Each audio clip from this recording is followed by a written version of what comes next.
You know that feeling when you hear a song and it just completely stops you in your tracks, even if you have no idea what the singer is actually saying? Well, today we're pulling back the curtain on the band that perfected that feeling, Cocteau Twins. Their sound is something you know the second you hear it, but man, is it impossible to pin down. And this is why. Right at the heart of their sound was the voice of Elizabeth Fraser. And her voice wasn't just singing words, it was literally another instrument.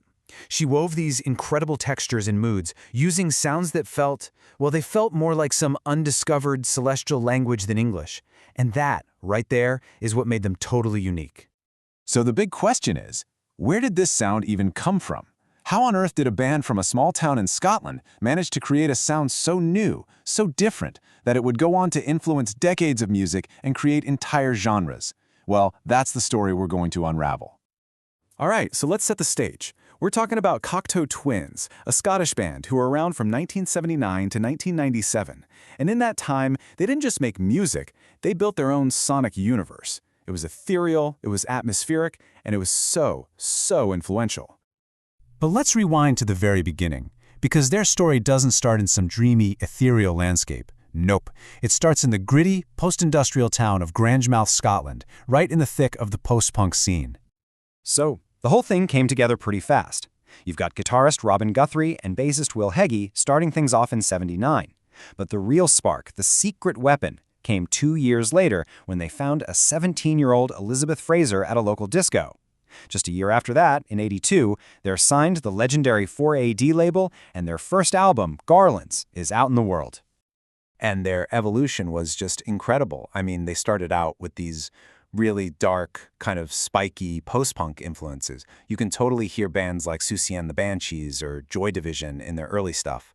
But they were like musical alchemists. They took that darkness and spun it into this shimmering, beautiful sound, basically pioneering genres like dream pop and laying all the groundwork for shoegaze.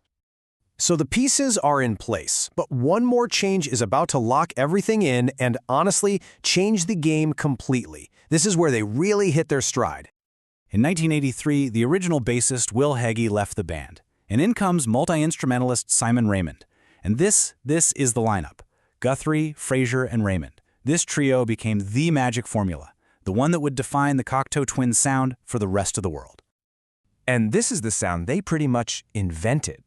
So what even is dream pop?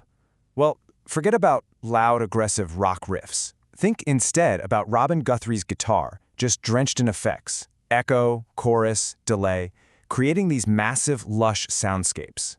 And then, floating on top of it all, is Elizabeth Fraser's voice. It's music you don't just listen to, you kind of float in it.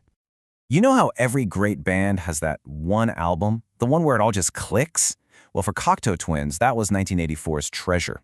This is where their sound became fully formed, swelling, euphoric, totally otherworldly. And people noticed. It became their first album to actually crack the UK Top 40. So, the band is reaching these incredible new heights. They're getting more popular, more acclaimed. But as it so often goes, just as things were looking amazing on the outside, the foundation was starting to crack on the inside.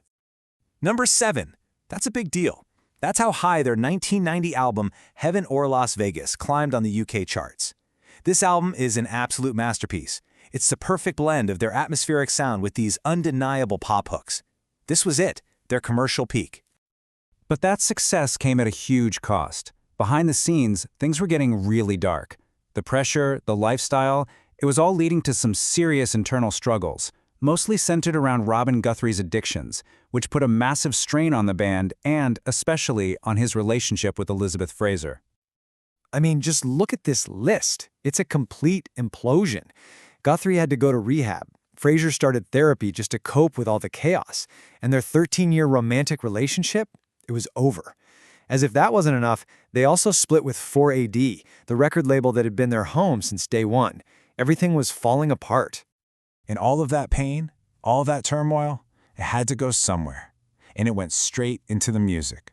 For the first time, on their 1993 album Four Calendar Cafe, you could actually understand Elizabeth Fraser's lyrics. And boy, were they direct.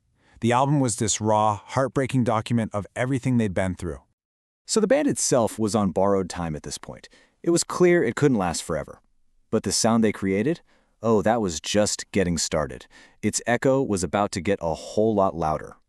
They managed one more album, Milk and Kisses, in 1996. But in 1997, while they were trying to record a new album, it all just stopped. The tensions were too much, the differences were irreconcilable, and after almost 20 years, Cocteau Twins were done. But their story doesn't end there, not even close. Just look at this list. It's absolutely staggering. You've got pop royalty like Prince and The Weeknd, you've got heavy rock bands like Deftones, and then you have the entire shoegaze scene with bands like Slowdive and My Bloody Valentine. Their musical DNA is just everywhere. And you know what's so great? People are still recognizing how groundbreaking they were. Years, decades after they split up, the industry is still giving them these huge, prestigious awards, celebrating them as the true innovators and visionaries they were. It's recognition that is so well-deserved. I love this quote from The Guardian. The gold standard. It just nails it, doesn't it? They weren't just playing a style of music, they were the style. They basically wrote the book on how to create this mysterious, beautiful, and totally unique sound. So I'll just leave you with this final thought.